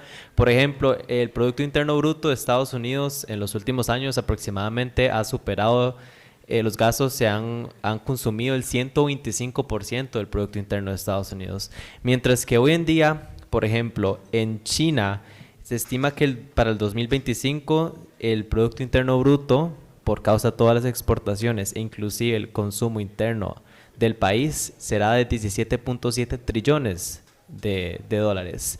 Y pues sus gastos en porcentaje interno bruto de China será aproximadamente de 60 al 80%, lo cual es un factor muy beneficiante para la nación. Sabemos que inclusive los políticos, geopolíticos, tanto internacionales como propios de China, afirman que China es una nación que se puede mantener por sí sola.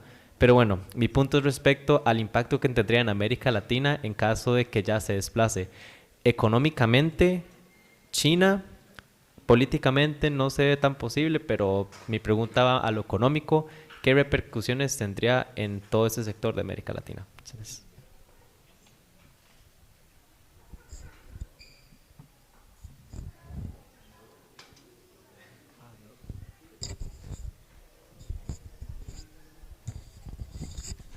Bueno, buenas tardes y primero que todo muchas gracias por el espacio que nos prestó. Mi pregunta un poco más simple. Quería saber qué opinaba sobre lo que está pasando actualmente en Argentina, de la deuda, bueno, que Trump les está dando un bailout a los argentinos de 40 billones y las implicaciones que esto tiene no solo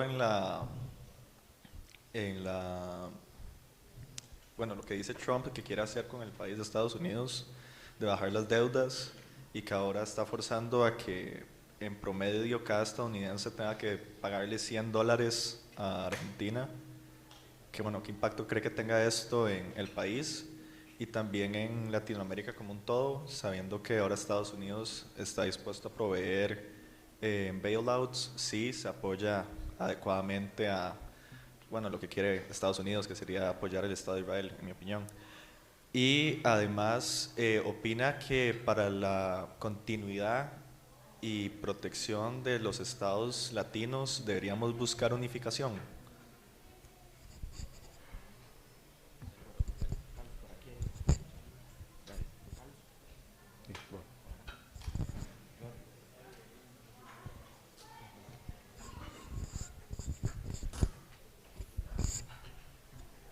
Buenas, mi pregunta era más respecto a que usted mencionó los BRICS, ¿qué tanto peso tienen en la actualidad? Si representa algún peligro para la hegemonía que mantiene Estados Unidos y eso.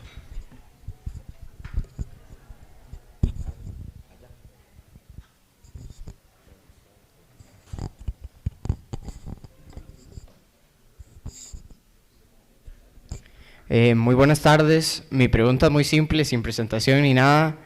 Si le tuviera que explicar a un niño de 5 años por qué el capitalismo no funciona, ¿cuál sería su respuesta?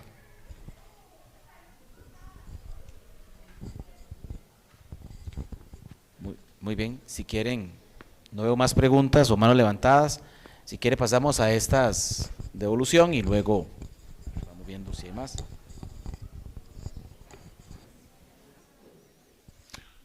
Bueno, comenzando por la primera, ¿cuál podría ser el impacto en América Latina de que China se coloque como primera potencia económica mundial? Muy importante, pues muy importante. Ya hoy, los datos que el compañero planteaba son correctos. Hoy, en términos nominales, yo no sé si hay alguien que estudie economía presente. ¿Alguien estudia economía? ¿No? Ok. En términos nominales, hoy día la economía norteamericana es algo así como 15% o 20% más grande que la China, en términos nominales, pero en términos de paridad de poder adquisitivo, en términos de las condiciones reales de consumo de la población, la capacidad adquisitiva, la economía china ya es la más grande del mundo, medida por PPA. Esto es importante porque permite entender las condiciones de vida. Esto es un problema técnico en economía, pero por ejemplo, el mismo dólar no compra la misma cantidad de servicios, de bienes y servicios en todos los lugares. Por ejemplo, el costo de la vida en Costa Rica es más alto que en Nicaragua. Entonces, un dólar compra menos bienes y servicios en Costa Rica que en Nicaragua. Así que cuando uno compara el tamaño de la economía costarricense con la nicaragüense, en términos nominales, la economía de Costa Rica es 4 veces más grande que la de Nicaragua, pero en términos de PPA es como 3 veces. O sea, cambia un poco, porque hay que tomar en cuenta el costo de la vida interna. O sea, por ejemplo, una persona que tiene un ingreso de 500.000 colones o $1.000 en Costa Rica, con esos mismos $1.000 podría vivir mejor en Nicaragua o en Panamá, que tiene también un costo de vida menor. Entonces, la economía china es la más grande del mundo por PPA. Pero esto quiere decir la producción industrial, el ingreso y la inversión. Sin embargo, estos son datos cuantitativos.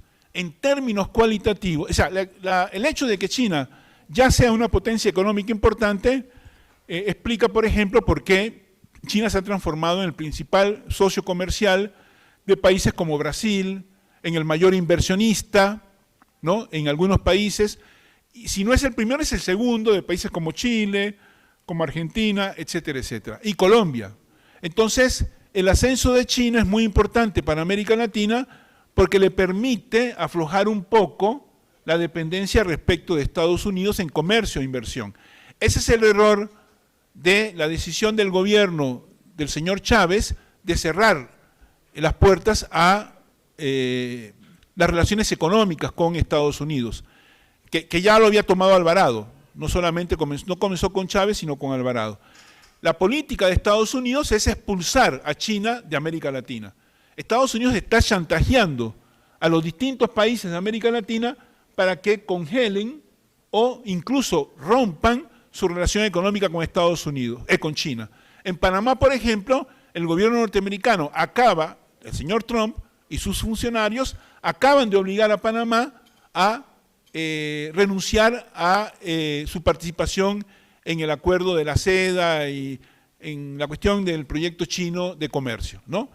Y a expulsar empresas chinas de los puertos del Canal de Panamá. Y es la política que Estados Unidos practica en toda América Latina. Dicho eso, ¿sí?, el ascenso de China ofrece una válvula de escape a la dependencia de Estados Unidos, pero tampoco es una solución para todos los problemas, porque ¿qué ganamos con sustituir a Estados Unidos con China? ¿Me explico? Digamos que, por ejemplo, Costa Rica padece represalias económicas de Estados Unidos con aranceles. Digamos que Costa Rica se centrara en el comercio con China. ¿Qué ganamos con sustituir a una potencia hegemónica dominante por otra? Es decir, la solución no es China. China es un proyecto de potencia económica en construcción. Y tarde o temprano se comportará como cualquier otra potencia. ¿Me explico? China quiere materias primas de América Latina y vendernos productos industriales. Así que no resolvemos nada. ¿Me explico? Es una curita, es un parche lo de China. ¿Ah? Así que otra vez volvemos al mismo problema. El problema de fondo es que mientras América Latina siga sumida en la dependencia económica, la semicolonialidad, el subdesarrollo y el atraso científico-tecnológico, las sociedades latinoamericanas serán impotentes, débiles, etcétera, etcétera. Esa sería mi respuesta.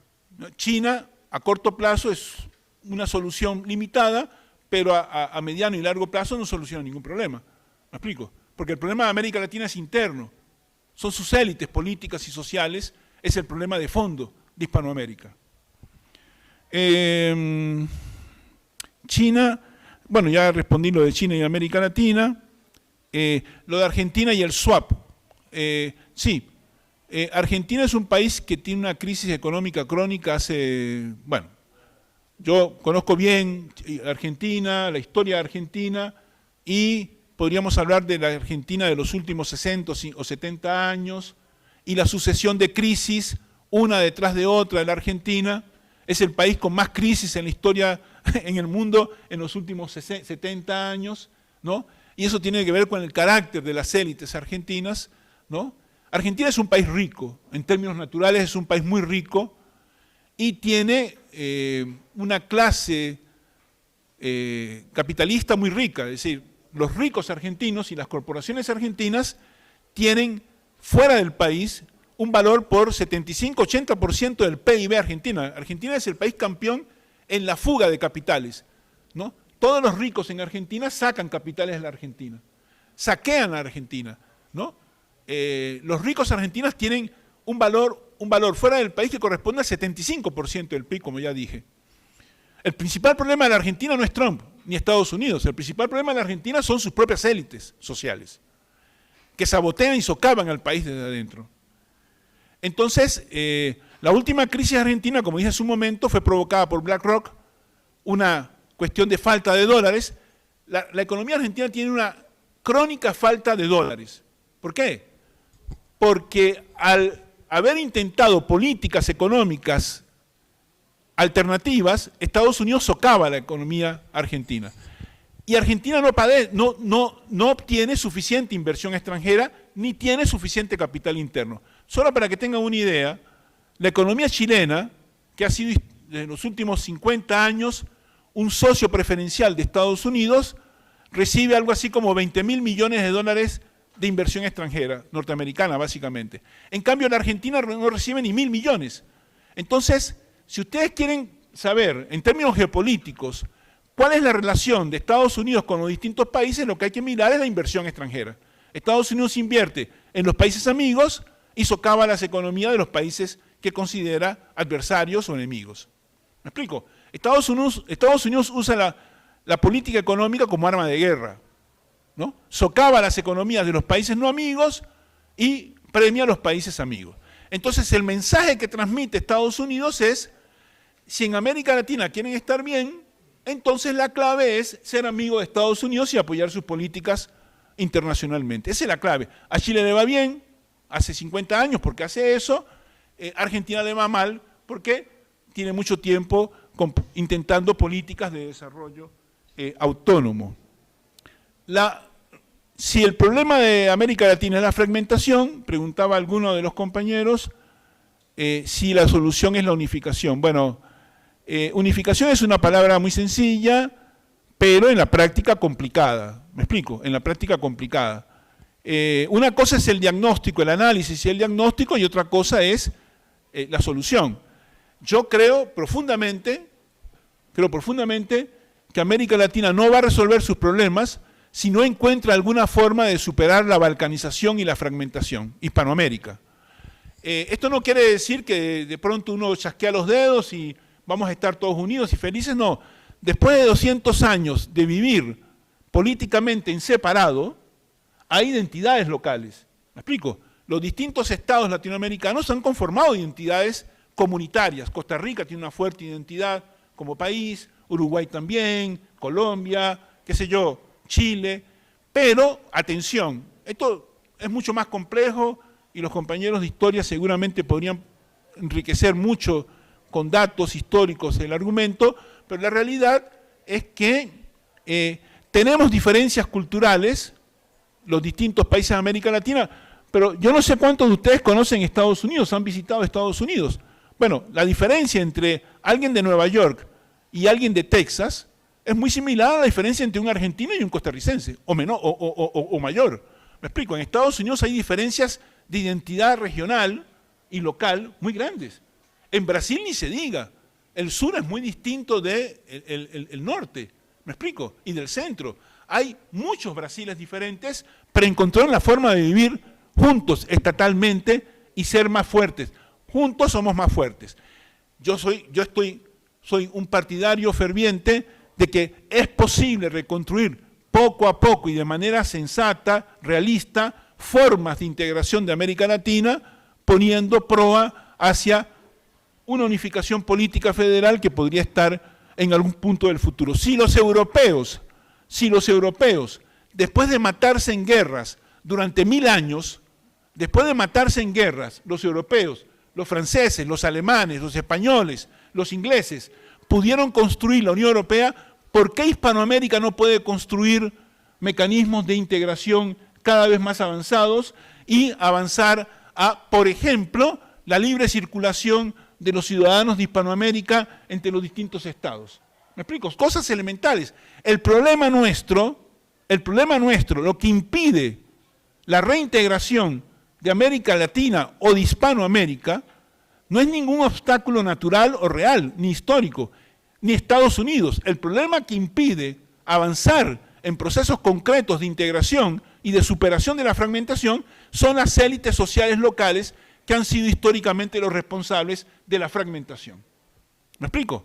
Es decir, en Centroamérica, por ejemplo, la República Centroamericana, etcétera, etcétera, en Sudamérica, etcétera. Yo creo, estoy convencido, o sea, a menos que alguien me explique cómo vamos a hacer para superar el atraso, el subdesarrollo, la dependencia, desde la fragmentación de cada uno. Por ejemplo, Costa Rica, Panamá, son países tan pequeños, tan débiles, tan impotentes, que no tienen la menor posibilidad de ponerle condiciones a Estados Unidos. Entonces los norteamericanos vienen y dicen, no, necesitamos que reciban expulsados migratorios. ¿Y qué? Le vamos a decir que no. Petro trató de decirle que no y duró 3 horas.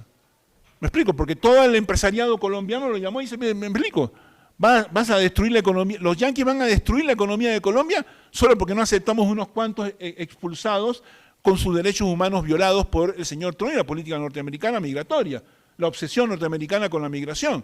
¿Me explico? Entonces, son países impotentes, ¿qué vamos a hacer? ¿No? Ecuador no puede ni siquiera combatir el narcotráfico. Nosotros ahora votamos una ley de extradición, que es una ley muy peligrosa. Bueno, a muchos les parece bien que extraditemos a Gamboa porque es un bichito, efectivamente. No tenemos ninguna empatía con el señor Gamboa, que parece que es un bicho. Pero ojo, las leyes de extradición han sido utilizadas por Estados Unidos de manera tramposa y políticamente. Ahora, por ejemplo, acusan a Petro de líder de narcóticos. Ofrecen $50 millones por cualquiera que ayude a la captura del señor Maduro. Yo no soy madurista, no soy chavista, pero como latinoamericano, me explico, estoy en contra de que los yanquis pongan una flota militar al frente, amenacen a Venezuela con ataques militares, quién sabe si hasta invasión. $50 millones por Maduro, acusándolo sin ninguna evidencia. Y esa flota norteamericana está en el Caribe, atacando barquitos, ya hundieron como a 6 o 7, han muerto más de 30 personas, sin evidencia, sin debido proceso, sin juicio.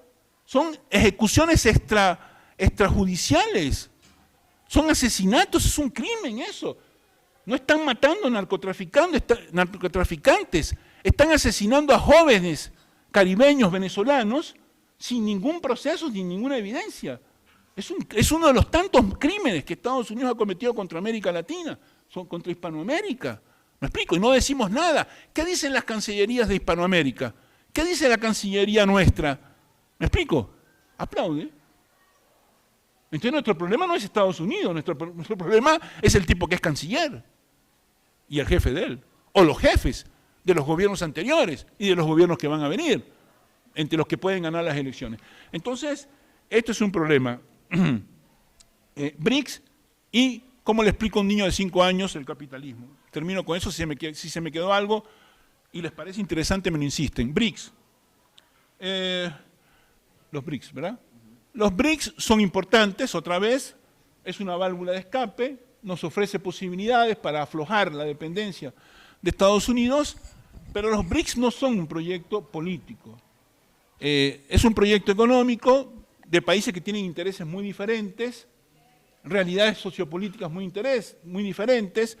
Los BRICS están conformados por China, que es una dictadura burocrática de origen estalinista, mezclado con la tradición del Estado confuciano chino. Atención, no romanticemos a China. ¿Me explico? He hablado mucho sobre Estados Unidos, una crítica a la política norteamericana de Estados Unidos, porque en la historia nuestra ha pesado mucho, pero ojo, no romanticemos a China. Es una dictadura política, sin duda alguna. Una dictadura política, de partido único. ¿Me explico? Una mezcla de Estado estalinista con la tradición del Estado confuciano. Y además hay otro problema. China tiene una matriz cultural oriental muy autoritaria, muy autoritaria. ¿Me explico? Las sociedades orientales tienen tradiciones muy jerárquicas, muy autoritarias, socialmente, no políticamente. Eso requeriría una discusión. Estamos comenzando a entender China y hay que estudiar críticamente a China, pero es un problema, es un enigma. Pero yo no romantizaría China, ¿me explico? Tanto en tradiciones políticas como culturales y en su trayectoria de potencia económica emergente, y lo voy a decir ahora con una categoría marxista, un imperialismo en construcción es China. China es un imperialismo en construcción. Entonces no es tampoco la... Además, ojo, China amenaza la hegemonía norteamericana, pero no cuestiona el capitalismo. China amenaza la hegemonía norteamericana, pero no cuestiona el capitalismo, que es la base de los problemas. Entonces los BRICS, el resto de los BRICS son Rusia, una potencia regional, con serios problemas. Uno de los problemas de Rusia, de Europa, es la crisis demográfica.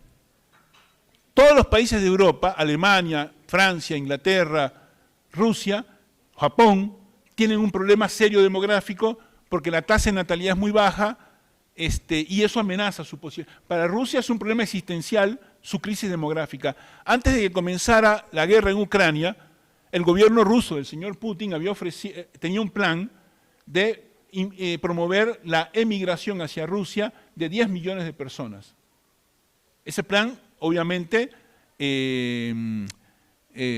trastabilló por la guerra. ¿Quién va a emigrar a un país que está en guerra? Indefinidamente. Entonces, más bien hay gente que se ha ido, jóvenes, adultos, varones adultos que se han ido de Rusia para escapar del reclutamiento. Son las contradicciones. Yo les invito, algunos de ustedes tienen posiciones progresistas, pero para entender la realidad hay que tratar de ser objetivos y captar la realidad con todos sus rasgos, nos gusten o no. Esa es la realidad. Y el resto de los países que integran los BRICS son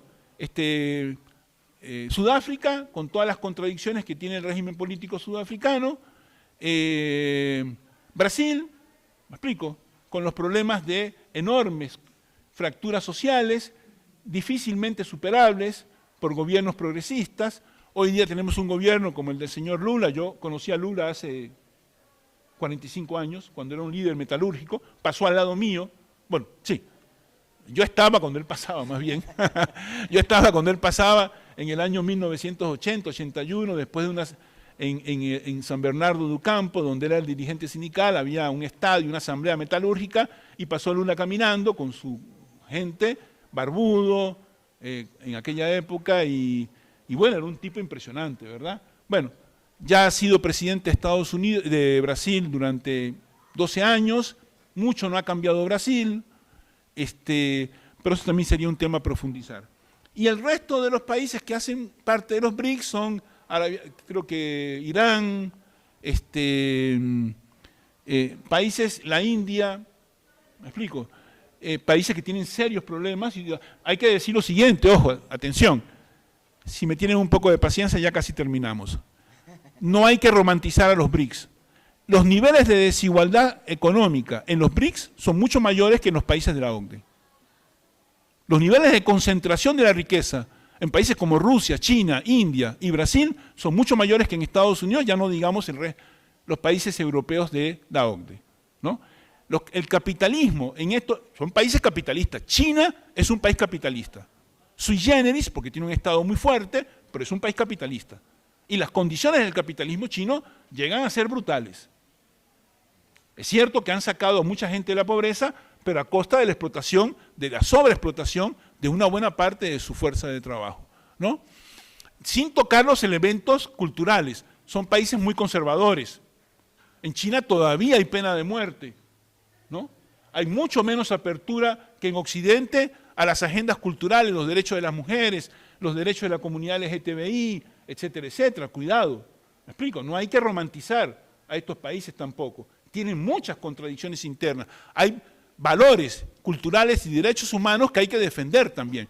No nos podemos hacer de la vista gorda de que en Rusia de que el gobierno ruso es un gobierno autoritario y conservador, nacionalista conservador. Putin es un tipo muy autoritario y nacionalista conservador. Entonces, no voy a decir que es una dictadura, porque no creo que sea una dictadura, pero sí hay un régimen nacionalista muy autoritario. Entonces, hay que tener cuidado con eso. Y termino, ¿cómo se le explica a un niño de 5 años? Un niño de 5 años, me parece que yo no, tendría que ser Piaget, o Vygotsky o Montessori, no sé cómo se hace para explicarle a un niño de 5 años, pero si me invitaran a una escuela primaria, niños de 10, 11, 12 años, ¿cómo le explico el capitalismo? Le diría, bueno, si se trata de una primaria pública, le diría, comparen su escuela con las escuelas privadas. El enorme bache que hay entre la experiencia educativa de un niño o niña que va al Calasanz y de un niño o niña que va a una escuelita primaria pública de la periferia de la ciudad. ¿Me explico?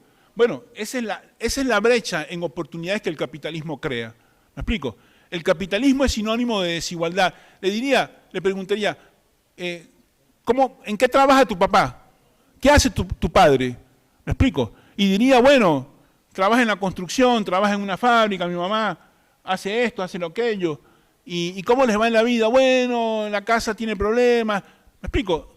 Para explicarle a un niño, niña, a un adolescente los límites del capitalismo hay que remitirlos a su propia experiencia de vida.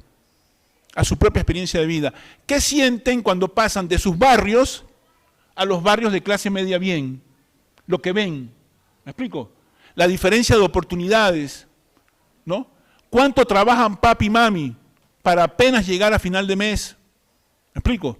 Todas las necesidades insatisfechas, los deseos no realizados, las frustraciones, la humillación de ser pobre o un proleta sin muchas expectativas de desarrollo personal. Hay que remitirse a la experiencia concreta de vida de los jóvenes para explicarles por qué. Termino con la frase con la que comencé. Para explicarles por qué el capitalismo no tiene futuro, no merece tenerlo, porque no puede dar lugar a un orden social justo. Muchas gracias. Muchísimas gracias. Muchísimas gracias a Roberto, de verdad, sinceramente, muchísimas gracias. También muchísimas gracias a ustedes por acompañarnos en esta tarde, por preguntar, por participar.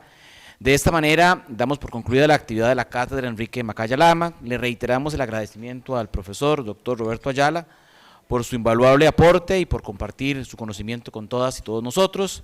Agradecemos al público presente y a las personas que nos han acompañado por medios virtuales. Muchísimas gracias y que tengan una linda tarde.